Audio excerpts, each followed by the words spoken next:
Cars. To some, they're a means of transport.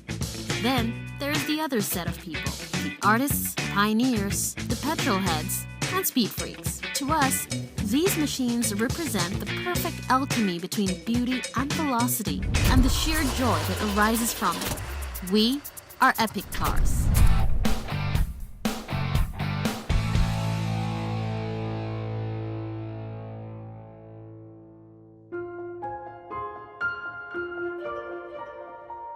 Art Deco was an artistic movement that dominated nearly every form of creative expression in the period between the two world wars.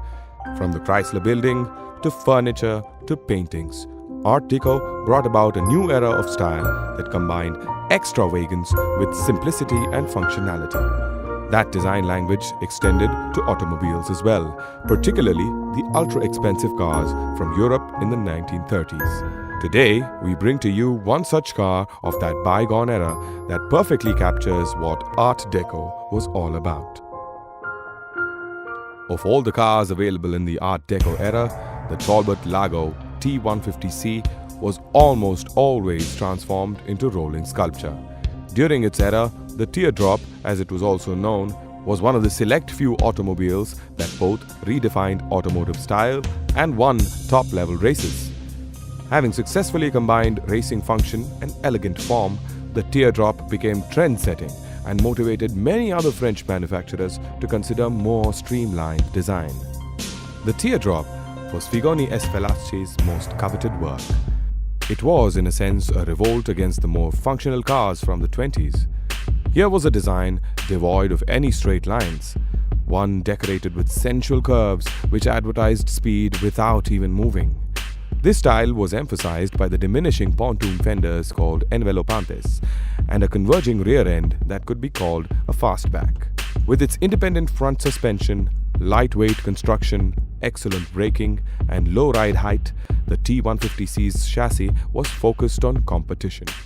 It also benefited from Talbot's rich heritage in motorsport and included engineering similar to the Talbot which won the 1937 French Grand Prix. Before creating his vision of a supercar, engineer Antonio Franco Lago traveled to England in the 1920s. There, he eventually found investors willing to offer the capital needed to purchase his needed licenses. The first of these was a Wilson pre-selector gearbox, which was complex but allowed the driver to select the next gear in advance and then simply dab the clutch. Armed with this transmission and a suspension design from Sunbeam Talbot Darracq, he moved back to France on a mission. Working with engineer Walter Brescia, Lago turned the Talbot T120 into the Talbot-Lago T150. The transformation included a new cylinder and the Wilson gearbox. Moving to the interior of the car, you begin to notice that the extravagance is not limited to just the exterior. The seats are adorned with the best leather possible, and the chrome parts look rather classy.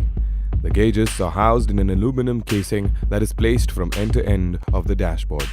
The right-hand steering wheel has a 4-spoke metal design, unusual for a car of that era. There are 2 knobs that are placed right above the dashboard, which help to tilt the windshield in order to let in air to cool the cabin. One cannot help but notice how the teardrop design was so meticulously adopted in the interiors of the T150c without compromising on the luxury that one would expect from a car of this stature. The first teardrop was shown in August of 1937 at the Paris-Nice Criterium de Tourisme. Featuring the 4-liter engine and shortened version of the competition chassis, the completed car was good for 167 km per hour. Remarkably, one showroom stock teardrop raced and placed 3rd overall at the 1938 24 Hours of Le Mans. The following year, a specially prepared T150 SS featuring an aluminum bodywork, an outside fuel filter and other special components was raced but retired on the 88th lap. In the modern world, a genuine teardrop is an amazing sight. With a design that embodies elegant form and successful race engineering, these cars still satisfy the demanding needs of the concours they were invented for 70 years ago. As such, the teardrop justly deserves its multi-million-dollar price tag. Talbot-Lago T150c is the best car from the Art Deco period, and we sure are not arguing. But do you think there is another car from the Art Deco era that would rival the fan following that the T150c has? If yes, then please tell us about it and also why. Following is a sneak peek into our next video. Subscribe to our channel to watch more videos about your favorite cars. Also, give us a shout out on our Facebook page to take part in some interesting discussions. You can also visit our website for some exclusive content.